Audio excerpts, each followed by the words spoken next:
Isang Ferrari ang sumalpok sa Center Island sa Pasig pero halos walang masilip yung mga usisero kasi agad pinatakpan ng may-ari ang kanyang mamahaling sports car. Nakatutok si Cesar Apolinario.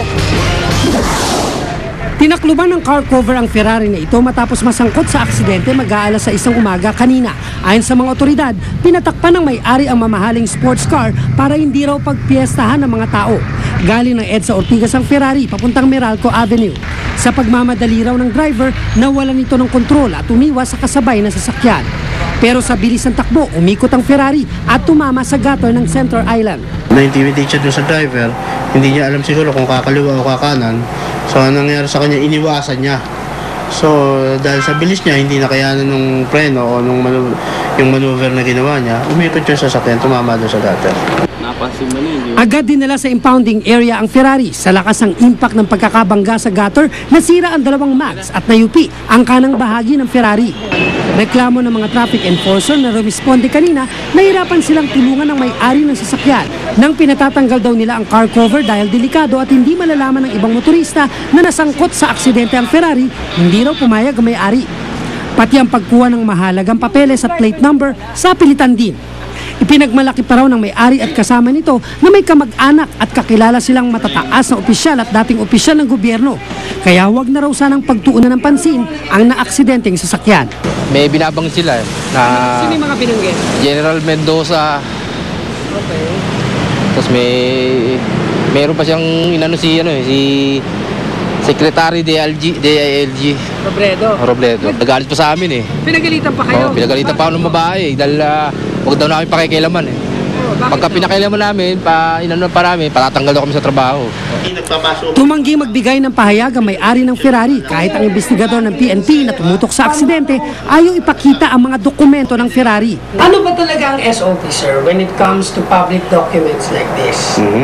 Hindi talaga pwedeng ipakita sa media or kahit kanino tao. Pero sir, bakit pag si Juan de la Cruz na nabangga, nang binamaneho niya jeepney lang, pinapakita sa amin nag-request ba siya? If this Juan de la Cruz requested me na to present his document, gagawin ko.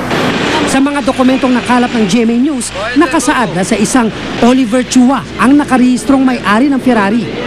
Vincent Mendoza Escobar na taga Naga City naman ang pangalan ng driver na nagmaneho nito ng mabangga.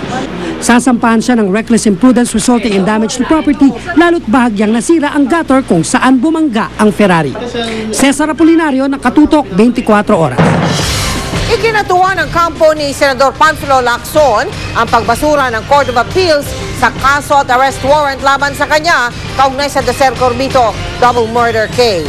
Wala pang pahayag ang pamilya Dacer, pero ang testigong si Cesar Mancao umaasang hindi pa rito nagtatapos ang kaso.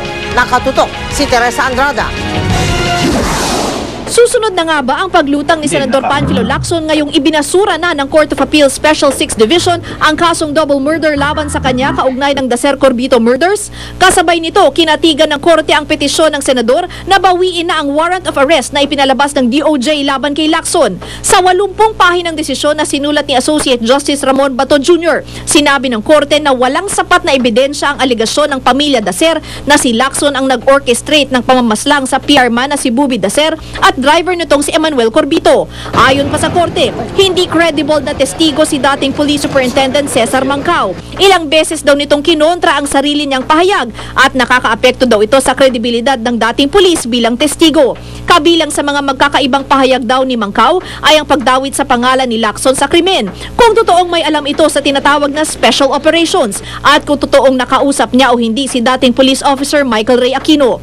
Ayon sa appellate court, dahil walang probable cause para i-justify ang pagsasampa ng double murder laban sa senador, dapat din daw mangibabaw ang doktrina ng presumption of innocence kay Lacson. Tumanggi namang magbigay ng anumang pahayag ang abogado ng pamilya Dacer. Hindi pa raw nila nababasa ang resolusyon. Ikinatuwa naman ng kampo ng senador ang desisyon ng Court of Appeals. We are humbled by the decision of the Court of Appeals. They showed courage and integrity in dismissing the case against Senator Lacson. Ayon naman sa abogado ni Mancao na si Attorney Ferdinand Topacio, di pa final and executory ang desisyon ng Court of Appeals. Maaari pa raw maghain ng motion for reconsideration. Teresa Andrada, Nakatutok, 24 Oras. Susunod, Janet Jackson dumating na sa Pilipinas para sa kanyang inaabangang concert bukas. Huwag bibitiw dito sa 24 Oras. It's alarming to know